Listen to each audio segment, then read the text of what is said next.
extremely grateful. So let's take a moment to say Alhamdulillah. So what makes coming together so special? So as Muslims, we are part of Ummah. So this means that we should wish, and one of the mandatory characteristics of a Muslim is to wish what we want for ourselves, for our fellow Muslims. So in Al-Bukhari and Muslim, Prophet Muhammad sallallahu alaihi wasallam tells us that no one of you is truly a believer until he loves for his brother what he loves for himself. As Muslims, we're working together towards a common goal, which is to grow closer to Allah subhanahu wa ta'ala and please Him, and to follow the steps of the Prophet Muhammad sallallahu alaihi wasallam in order to gain Jannah. When we come together during this blessed month, we are constantly reminded of the sense of community and sense of belonging, which inspires us to come closer to Allah subhanahu wa ta'ala together. And we constantly motivate each other to do more dhikr, to worship together, and to read more Quran, and much more. Why? Because we want to see each other in Jannah, inshallah. Which comes back to the hadith I mentioned earlier. Want for your brother what you want for yourself.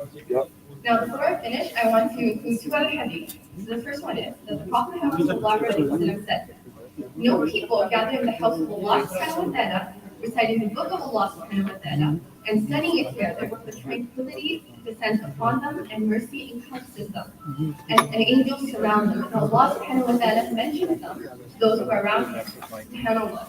And the Prophet Muhammad indicates that the prayer in congregation is 27 times superior to the prayer done alone.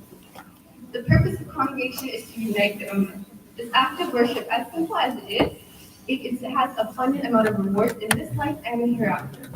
So subhanAllah, we as an ummah are so incredibly strong and have so much opportunity to gain a lot of rewards just by coming together, sharing our knowledge, and motivating one another. So this Ramadan, I want to make sure that we come together as much as we can, because this is our way of showing gratitude and love to one another. So may Allah subhanahu wa ta'ala help us become better Muslims and make the most out of this Ramadan, inshallah.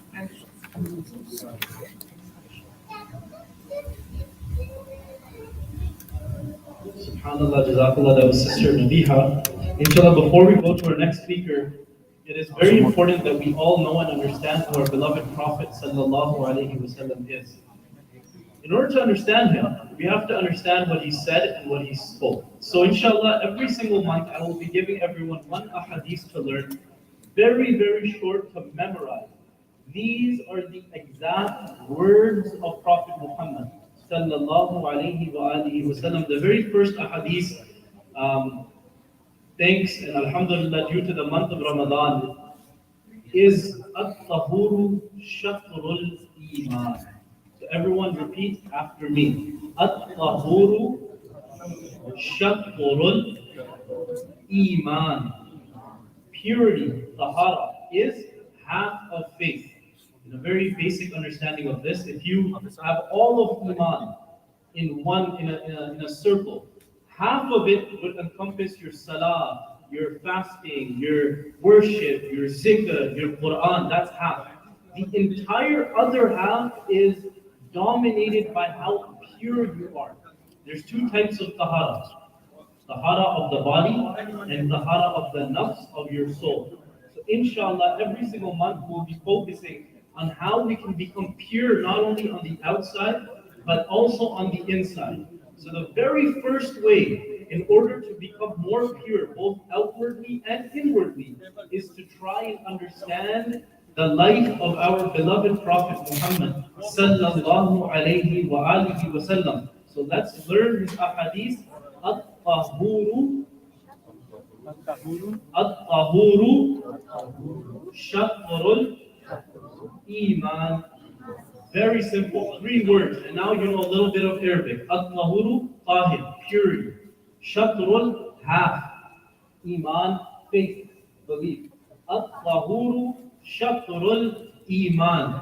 Inshallah, as you will learn your vocabulary in Arabic, you will notice that you will begin to understand more and more of the Quran as well. And that's the end goal we want, that when we recite the Salah, Alhamdulillahi Rabbil Alameen, we should be knowing what we are reciting in Salah to Allah, so we know how Allah will respond to us in our du'as, inshallah. So for our next speaker, I'd like to call up Brother Muiz to come up and say a few words. Brother Muiz.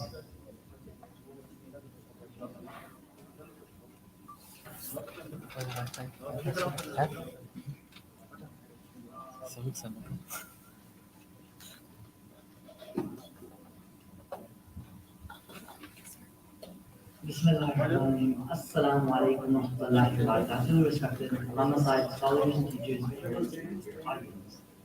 Alhamdulillah, for the grace of Allah and His Holy Prophet, we're here today in the month of Ramadan. Ramadan is the ninth month in the Islamic calendar, and it is in this month that every capable Muslim must fast Ramadan till dusk. Fasting is mandatory, and fasting is called Sawm in Arabic. Sawm means to be on rest. Not only is fasting mandatory, but it is also one of the five pillars of Islam. Fasting during Ramadan became mandatory in Shaban. If you guys don't know, Shaban is the month prior to Ramadan. So it became mandatory in Shaban in the second year of the Hijrah, when the Qibla was redirected towards the Kaaba. In Surah Al-Qadr, verse 3. أعوذ بالله من الشيطان الرجيم بسم الله الرحمن الرحيم ليلة القدر خير من ألف شهر. It means the night of destiny is better than 1,000 months. Most blessed night of Ramadan is called the Laylatul Qadr. It is known as one of the most sacred and blessed nights in the entire Islamic calendar, and it is declared the night of destiny. It takes place in the last 10 days of Ramadan, and more specifically the 27th of Ramadan. And it is on that day, the 27th of Ramadan, that we, the Ummah of Rasulullah, are given the greatest gift of Allah subhanahu wa ta'ala we could ever ask for. That gift is the Holy Quran.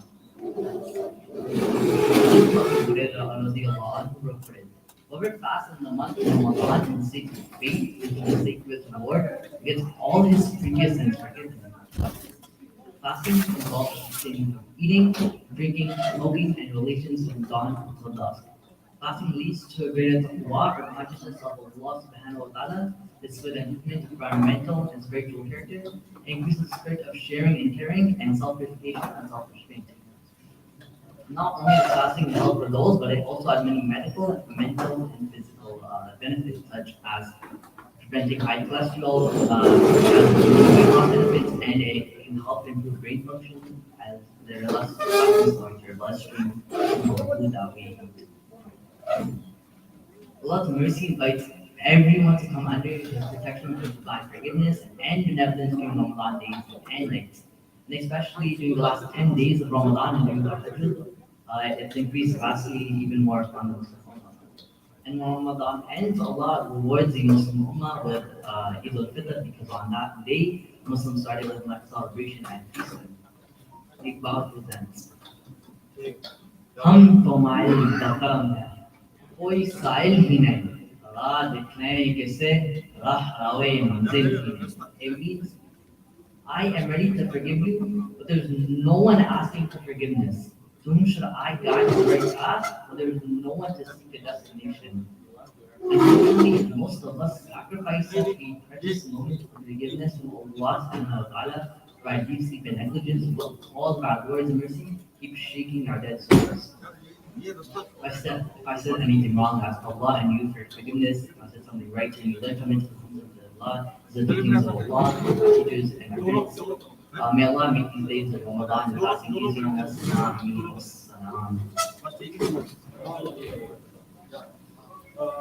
MashaAllah, that was Brother Maurice with a wonderful speech on Ramadan and patience.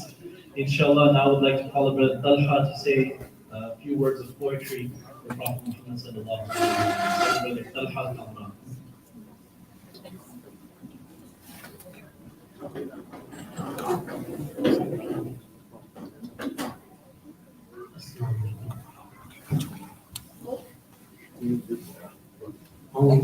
اللهم صل على سيدنا ومولانا محمد. اللهم صل على سيدنا ومولانا محمد وعلى آله وصحبه وبارك وسلم. اللهم صل على سيدنا ومولانا محمد.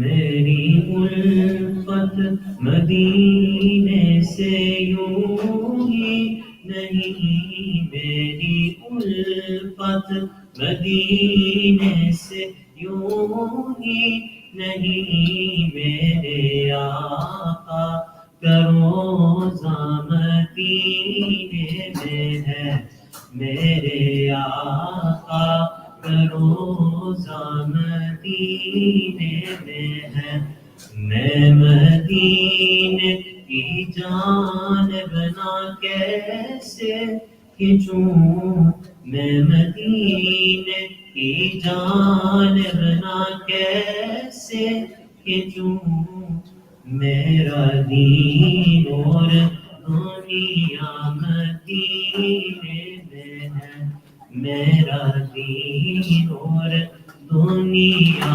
مدینے میں ہے، عرش اعظم سے جس کی بڑی شان ہے، روضہ مصطفیٰ جس کی پہچان ہے، روضہ مصطفیٰ جس کی پہچان ہے، جس کا ہم پلہ کوئی محلہ نہیں، جس کا ہم پلہ کوئی محلہ نہیں، ایک ایسا محلہ مدینے میں ہے، ایک ایسا محلہ مدینے میں ہے، اور پھر مجھے موت کا کوئی خطرہ نہ ہو، موت کیا زندگی کی بھی پرواہ نہ ہو، موت کیا زندگی کی بھی پرواہ نہ ہو، کاش ایک بار سرکار مجھ سے کہیں، کاش ایک بار سرکار مجھ سے کہیں، اب تیرا جینا مرنا مدینے میں ہے، اب تیرا جینا مرنا مدینے میں ہے، میں مدینے کی جانب نہ کیسے کھنچوں، میں مدینے کی جانب نہ کیسے کھنچوں، میرا دین اور دنیا مدینے میں ہے، میری الفت مدینے سے یوں ہی نہیں، میری الفت مدینے سے یوں ہی نہیں، میرے آقا کے روضہ مدینے میں۔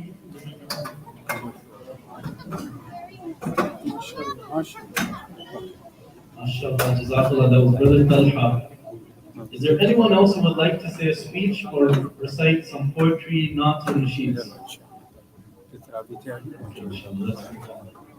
نحمده ونصلي ونسلم على رسوله الكريم أما بعد فأعوذ بالله من الشيطان الرجيم بسم الله الرحمن الرحيم والعصر إن الإنسان لفي خسر إلا الذين آمنوا وعملوا الصالحات وتواصوا بالحق وتواصوا بالصبر صدق الله العظيم رب اشرح لي صدري ويسر لي أمري واحلل عقدة من لساني يفقهوا قولي اللهم صل على سيدنا ومولانا محمد وعلى آل سيدنا ومولانا محمد وبارك وسلم وصل عليه.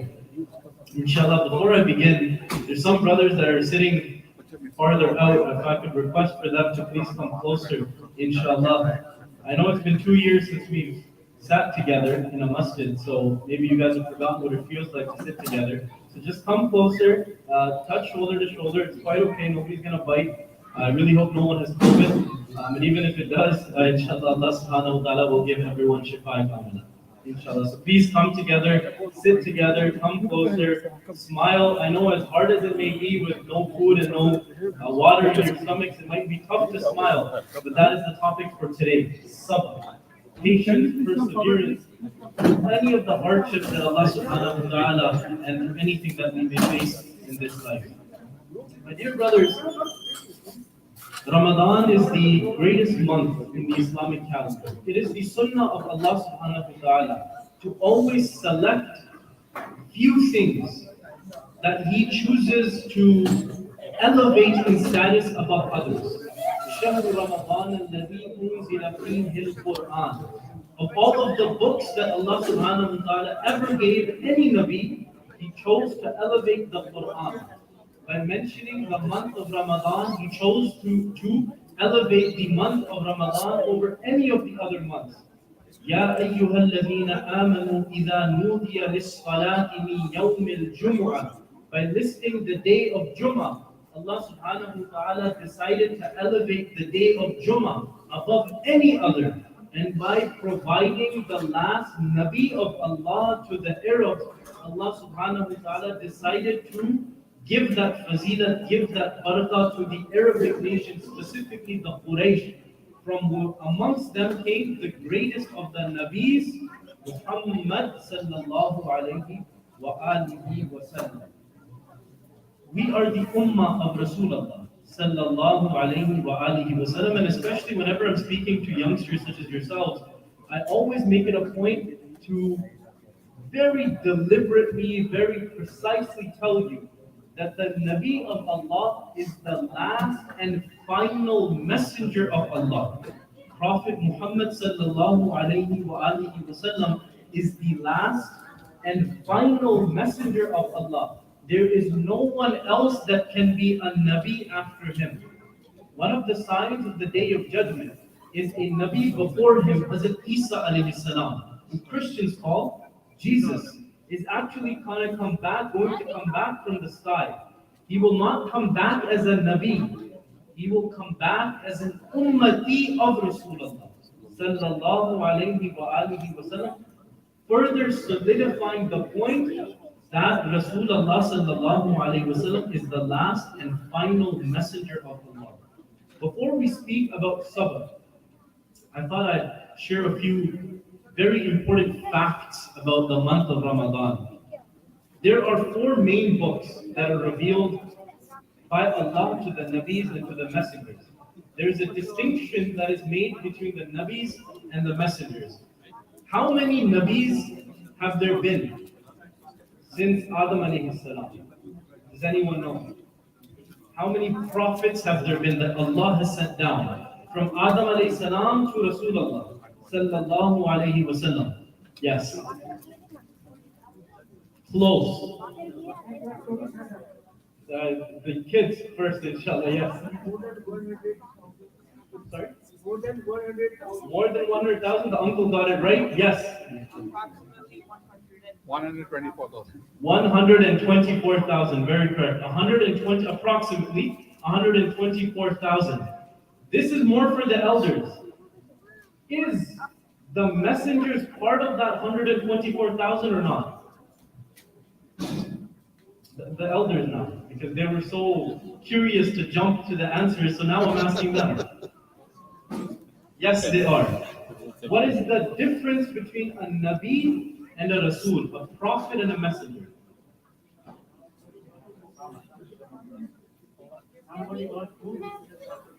Who got books? The messengers got the books, the Nabis did not receive the books. So very easy distinction. Every Rasool is a Nabi, but not every Nabi is a Rasool. A Rasool received a revolutionized or a difference in the teachings or a revitalization of the teachings. 4 major Rasool. Hazrat Musa, Dawood, Isa, and Muhammad sallallahu alayhi wa alihi wa sallam. To Musa was given the Torah, Dawood was given the Zabur, Isa was given the Injil, and Rasulullah, Prophet Muhammad sallallahu alayhi wa sallam, was given the Quran. All of these books were revealed in the month of Ramadan. All of these books were revealed in the month of Ramadan. Musa alayhi salam got the book of Torah. It was revealed on the first of Ramadan to Musa alayhi salam. Second of Ramadan to Musa alayhi salam. Dawood alayhi salam got the Zabur on the 6th of Ramadan. Isa alayhi salam got the Injil, or is present day called the Bible, on the 12th or the 18th of Ramadan. And our beloved Prophet Muhammad sallallahu alayhi wasallam received the Quran on Laylatul Qadr, on the night of power. Inna anzalnahu fi Laylatul Qadr. The greatest of any of the nights in the entire year is Laylatul Qadr, which is also found in the month of Ramadan. So this month of Ramadan is extremely special.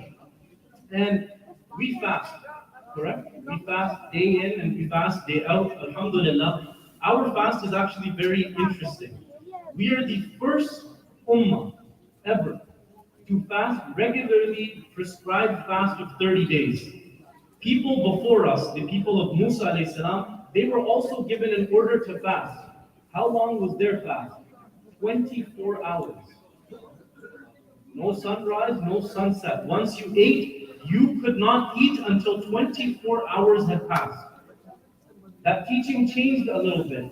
The first time that Rasulullah sallallahu alaihi wasallam received the commandment of fasting, you would do sahri in the morning and you would do iftari at night. However, during iftari, when sun would set down, if you were to go to sleep, your next day's fast would begin. So a very interesting story. One of the Arabs, one of the Muslims, he was out working the fields. He was working very, very hard. And he didn't do a very big sahri. So he was working, imagine in the Arabic sun, hours and hours and hours. He comes back home, he asks his wife, what is for iftari? His wife says, hold on, drink some water. I will run to the marketplace to grab some food. Don't go to sleep. Otherwise, your next cycle of fasting will begin. So she runs to the marketplace. The brother who was very tired, the old man, the father who was very tired, he went to sit against the wall and he went to sleep. The wife comes running in. She says, oh my husband, what have you done? You're going to kill yourself. He says, this is the Sharia of Rasulullah. This is the law of Islam. I cannot eat now. So he goes, he prays Fajr. Then he goes, he prays Zuhr. Then he goes, he prays Asr. During Salatul Asr, the man, the Muslim, he collapses during namaz. Rasulullah sallallahu alayhi wa sallam, he calls him, he says, what is wrong with this man? What is wrong with this individual? The wife of the man, she says that he did not eat anything for the last 24 to 28 hours. The last time he did sahri was yesterday morning. So he's collapsed from hunger. Immediately, Rasulullah prays to Allah. He says, Ya Allah, this fasting that you have prescribed is too difficult for my ummah. Make it easier. And so Jibreel alayhi salam comes down with the commandment of Allah. He says, for you, Ya Rasulullah, for your sadaqah, we have made it even easier. From sunset to the beginning of dawn, your ummah can eat whatever they wish with no restrictions, with no reservations, based on the rahmah of Prophet Muhammad sallallahu alayhi wa alihi wa sallam. That same Nabi, the most important, or one of the most important lessons that he has ever taught us is the lesson of sabr, patience, perseverance, self-understanding, and able to withstand any of the hardships that may come your way. Sabr in the Quran is mentioned how many times? Does anyone know? Over 90 times. The word sabr comes in the Quran over 90 times. I've mentioned this in the past, and I guess I'll ask with a show of hands. What does the word Quran mean? Before we get to the word sabr. What does the word Quran mean? The uncles are looking amongst themselves as well. Boys, I know you know, so I'm not going to pick on you. There's some young girls over there that have the answer, and some of the elder brothers here don't have the answer. Everyone has a Quran, also called a Mus'haf. Everyone has a Quran, everyone has seen the Quran. So what does the word Quran mean? It's a very simple answer. I have a question. I'm not going to ask him where I have an inkling that he knows. That's why I'm not asking. I want some of the elders to answer. Yes. Close. So Padi Hui Kitab is Urdu. I'll leave it. I'll translate it in a bit. What is the English of that?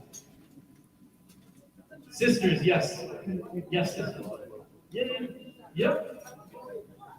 Close, but not quite. Anyone else? We're in the month of Ramadan. Allah revealed the Quran in the month of Ramadan. We read 20 rakah Salatul Tarawih listening to the Quran. We know it is the word of Allah. And we don't know what the word Quran means. Something's not right. Yes. No. Close. Read again. No. Yes, Moise, go ahead. Correct. That which is being recited is the exact meaning. So Uncle had a very correct. That which is being recited. That is the exact meaning of the word Quran. You cannot do haqq by even the word Quran. Because every time you say Quran, you must recite it. Because it means that which is being recited. Very interestingly, every letter that you recite in the Quran, you get 10 good deeds. So Alif, Lam, Mim. I receive 30 good deeds for myself. In Ramadan, how much is that multiplied by? 70. So 30 times 70 is? 2,100. So Alif, Lam, Mim. I've received 2,100 blessings in the span of less than 2 seconds. Alif, Lam, Mim. I don't know how many letters are in that. Every time you read the Quran in Salah, Alhamdulillahi Rabbil Alameen. Bismillahir Rahmanir Rahim is an ayah of the Quran. All of these imagine the reward that you could increase for yourselves in this beloved month of Ramadan. Very interesting thing about this, inshallah, then we'll move on to Sabr, because a thought comes to my mind about the shaitan. Everyone knows what the shaitan or who the shaitan is, right? How many shayateen are there? Is there just one? Is there 5? Is there 500? 5,000? 10,000? A million? 6 billion? One of the young girls over there has a hand up. How many shaitan are there?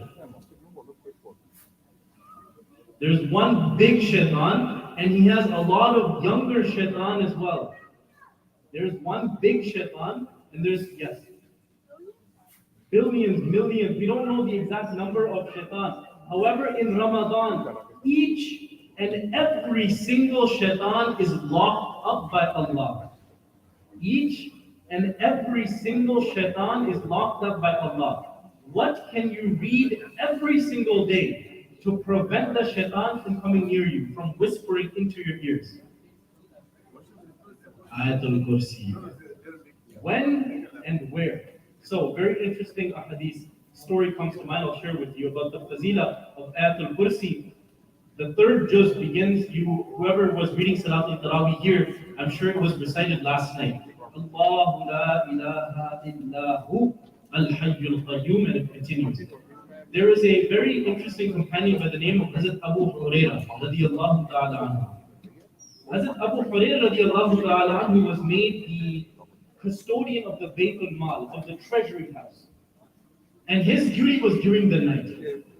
So Hazrat Abu Hurairah, he's standing guardian, he's standing watch of the Baytul Mal. When an elderly man enters Medina, and he goes straight to the treasury house, Abu Hurairah notices him, and he notices that the old man begins to fill his pockets with all of the gold and all of the things in the Baytul Mal. Abu Hurairah runs after him and grabs him. What are you doing? Why are you stealing from the treasury house, from the Baytul Mal of the Muslims?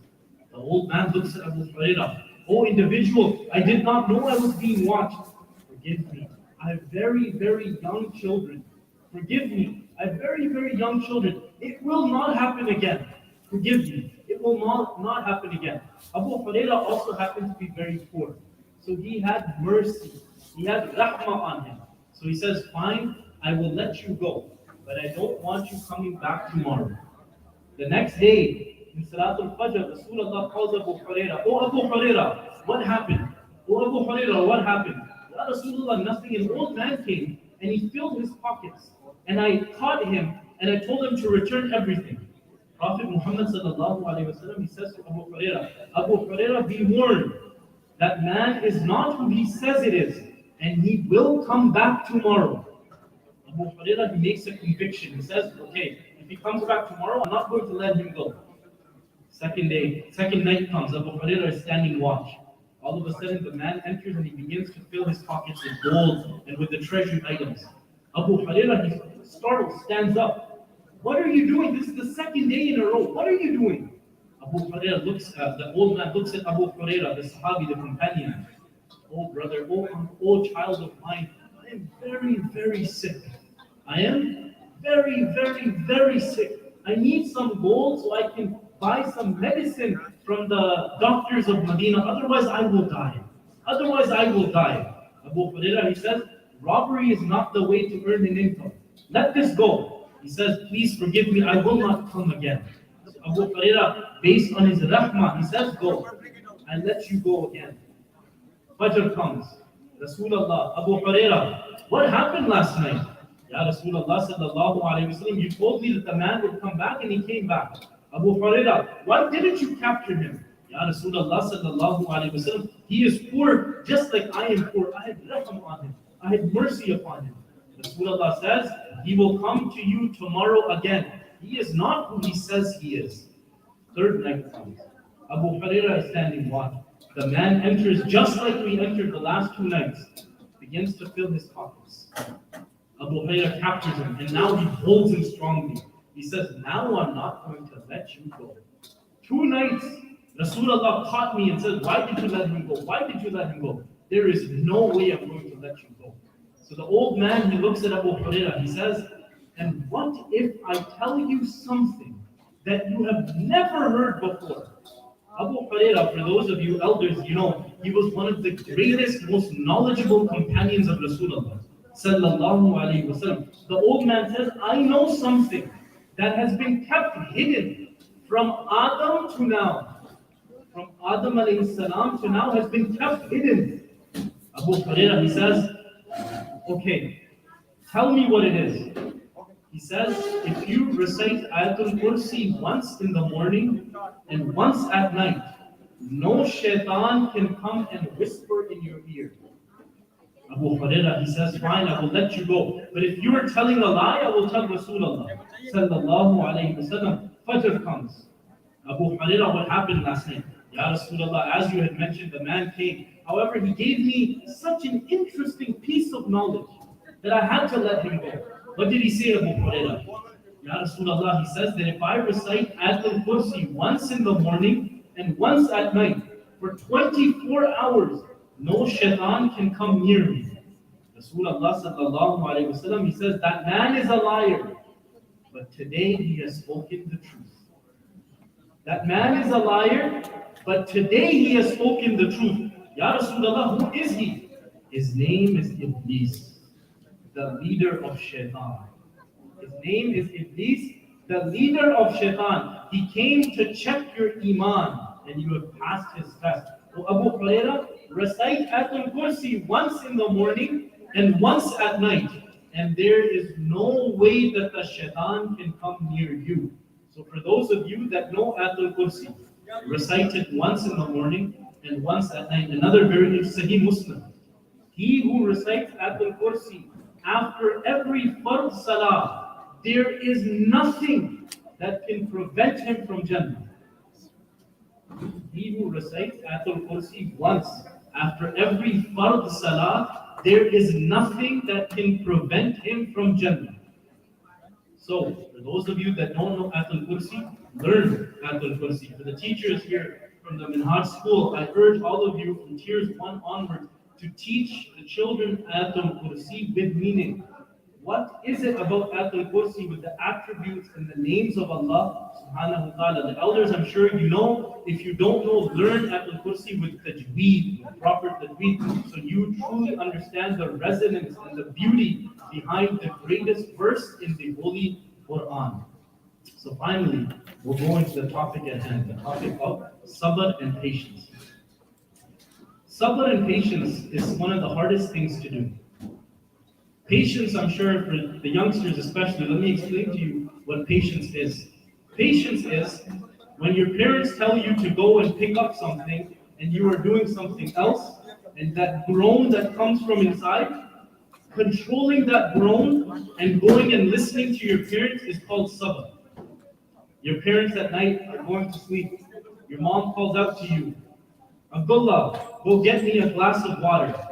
Mom, I'm playing. Mom, I'm sleeping. Controlling that and listening to your parents is sabr. Who has siblings? Who has brothers and sisters? Most of you. So here's a very good example of sabr. Your brother comes to you, Zain. Zain's brother is over there. What's Zain's brother's name again? Muhyiddin. So if Zain punches his brother, what should his brother do to him? To exemplify sabr, what would you do? You would tell your mom, that is not sabr. Sabr would be to forgive him and say, I forgive you, I will seek retribution on the day of judgment. That is sabr. Patience through everything. Another example of patience. Your mom brings 2 pairs of shoes for them. We'll use them as an example. The good pair goes to Hassan. The bad pair goes to Zain. Now, what should Zain do?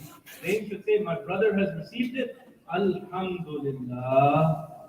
Glory be to Allah, praise be to Allah. I will be patient. That is sabr. Sabr is this, you're at school.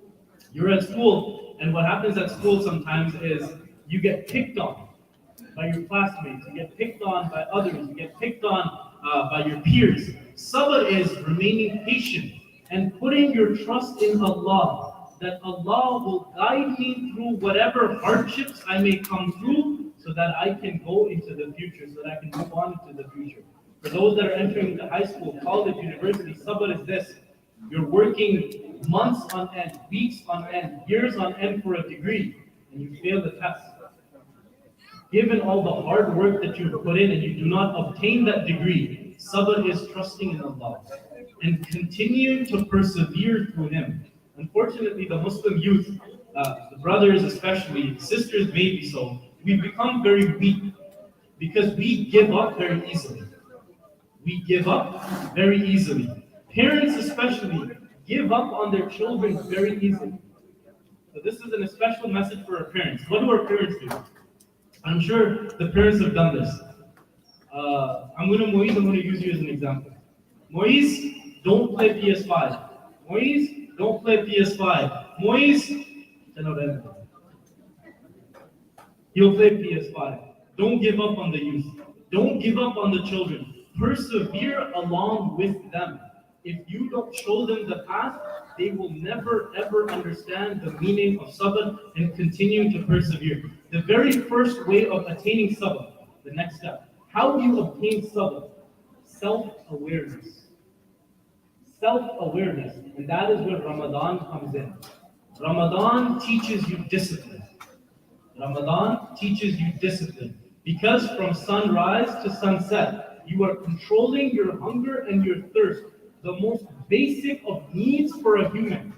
And given all of those constraints that a human has, you also have to control your tongue. Who's heard of the phrase hangry? Everyone? Hungry and angry combined is called hangry. It's a very new term for the youth today. Oh, she's become hangry. My mother's become hangry. Because she's hungry, she's become angry. A very interesting point on neuroscience. The part of the brain that deals with hunger also deals with anger. The part of the brain that deals with hunger also deals with anger. So the same things in your brain fire off when you're hungry and you're angry. So it's tough for you to make a distinction. Some of the psychologists, when they go into studies, and I'm sure some of you who have, you go to counseling, one of the first things that is being told to parents, to relationships, to new individuals who got married, to students who are struggling, eat a big breakfast. Because that regulates your emotions. Because that regulates your emotions. I think it was Sister Nabiha, perhaps it was Brother Mohit, one of you, he had mentioned that fasting is a great way to control yourself. It's a great way to cleanse yourself and to cleanse your body. Well, I'll give you a scientific fact, inshallah, and then we're coming to the conclusion here. Why do you burn fat? Yes. Why? How do you burn fat? Who thinks they're fat? Let's start with that. Probably, guys. I think I'm pretty fat. Everyone thinks, you can lose a few pounds, become a little more attractive. Sure, there we go, a little more. Maybe some of the brothers who want to become more athletic, who want to do the basketball team, football, soccer, whatever the case. Sisters, you guys are growing up, you want to look, prettier, so you want to lose a little bit of fat. Very important. At least in the month of Ramadan, do not fast for looking more pretty or for losing fat. You want to hold nothing rosa for that, you can. Outside of Ramadan. For in Ramadan, only fast for the sake of Allah. And Allah will help you become more beautiful and faster and athletic. So how do you burn fat? In your body, there is something called calories, which is what your body uses to gain energy and move and walk about. If you burn more calories than you take in, you lose fat. If you burn more calories than you take in, you lose fat. So an example for the uncles here is, why uncles who have been fasting for 50, 60, 70 years, why are they still fat then? Why are they still fat then? Rasulullah sallallahu alayhi wasallam, from his very first day to the time he was buried in his grave, his stomach was aligned with his chest. His stomach was aligned with his chest. I'm not trying to fat shame anyone. I'm not trying to say but I'm just trying to bring you awareness of how you should be fasting. The reason you don't lose, yes, correct, but more importantly, you eat too many calories. So I'll give you an example. Sahri, how many parathas does everyone eat? One. With paratha, what do you usually have? Yogurt? Honey, egg, right? And then what do you guys eat for iftari? Samosa, pakora, noodles, coke, milk. Just you keep bringing it, I'll keep eating it. Right? That's usually the momentum. A male needs about 2,500 calories. A woman needs about 2,000 calories. Healthy, automatically. One paratha, how many calories does it have? Huh? Well, it depends on the size of the paratha, but let's say 500 calories. How about a bowl of yogurt? Yes. No, about 200 calories. So you eat about 700 calories in the morning. Then if you have fruit, and if you have and if you have salad, it begins to add up. Sehri isn't the problem, because we're already half asleep. We don't feel like eating. The problem is during iftari. Never ever break your fast. Very important, with cold water. Never ever break your fast with cold water. The reason why is when you break your fast with cold water, it shuts down the lymphic system. The lymphic system is what is used to signal your stomach to begin to burn calories. So you shut it down automatically. While your body should be burning calories as you eat, instead it shuts down and just starts to preserve your calories. Break your fast with warm water or a plate or a kujur. How many calories should you have in Ramadan? Yes. 2,500. I would say if you're trying to lose weight for a male, you want to be around 2,000 to 2,300. And for a female, you're trying to be around 1,800 to 2,000. You have technology, everyone has phones? You can go on calorie counter. Not the youngsters, you guys need more food. I'm talking to the elders. You guys eat. The parents need to lose the weight. Okay, so inshallah, may Allah subhanahu wa ta'ala help us to continue to allow us to understand the way in which we lose. And allow, there's two cars here that have blocked the route, so inshallah, one is Lexus BMJH433, please move your car. Second is a Dodge Caravan CMHJ596, please move your car. So my dear brothers, it's very important that we do sabr not only with our tongue, but also with what we eat, what we drink, and what we say. It is imperative. I've mentioned this, I believe, in the last section that we had. But one of the punishments of groaning while reading salah. How many of you groan when the azan comes on? Like, Or how many of you groan when our parents say, "Come, let's read namaz"? None of you are saying it, but most of us do groan. Most of us say, "Let's play one more game, we'll pray later." This is the punishment for simply groaning in our mind. The day of judgment during the Miraj, Rasulullah sallallahu alaihi wasallam was coming back. He visited a grave. An angel had a big boulder. There was a man who was lying down. He dropped that boulder on the man's face. The man's face became squished. The boulder rolled away. The angel picked up that boulder, brought it back to the man's face that had regrown, and dropped it again. And that sequence kept going on and on and on. Rasulullah asked Jibreel alayhi salam, what punishment is he suffering? He says, this man felt agony in his brain, felt pain in his brain every time he had to pray. So may Allah subhanahu wa ta'ala give us sabr, patience to pray, patience to expect the results of Allah subhanahu wa ta'ala.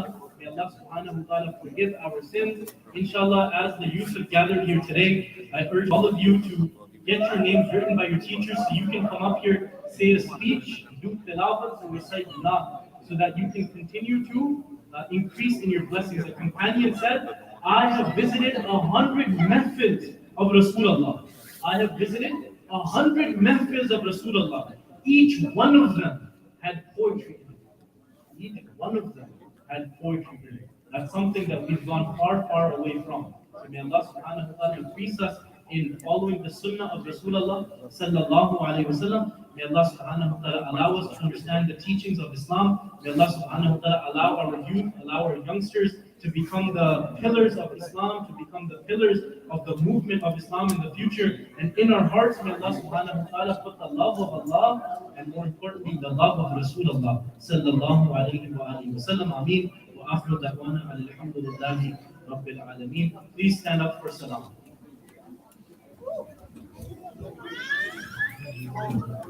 مولاي صل وسلم دائما ابدا على حبيبك خير الخلق كلهم محمد سيد القونين والثقلين محمد سيد القونين والثقلين والفريقين من عرب ومن عجم مولاي صل وسلم دائما ابدا على حبيبك خير الخلق كلهم يا ربي بالمصطفى بلغ مقاصدنا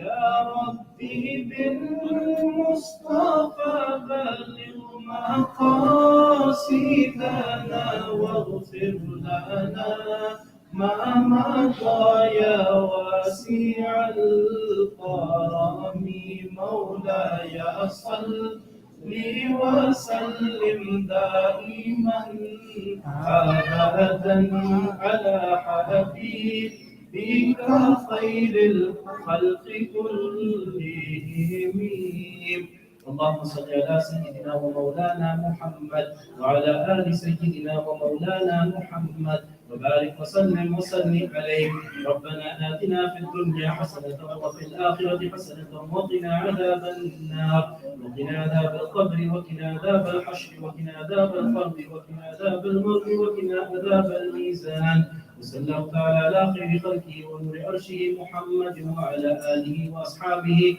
أجمعين برحمتك يا أرحم الراحمين. Please make your way downstairs, inshallah, if Qari is ready. Please be seated downstairs, inshallah, while we wait for the